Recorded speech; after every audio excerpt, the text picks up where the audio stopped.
સ્વચ્છતા હી સેવા અંતર્ગત સ્વચ્છતા વિશે કાવ્ય।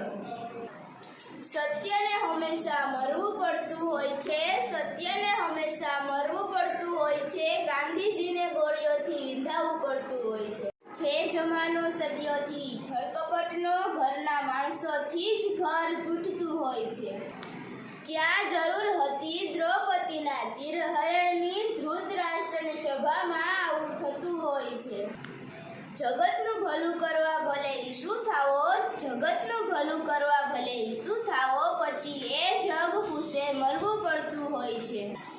ના થઈ શકો શહીદ ઘરમાં મરીને, ના થઈ શકો શહીદ ઘરમાં મરીને, દુશ્મનોને જીવન હસતા મોઢે સોંપવું પડતું હોય છે।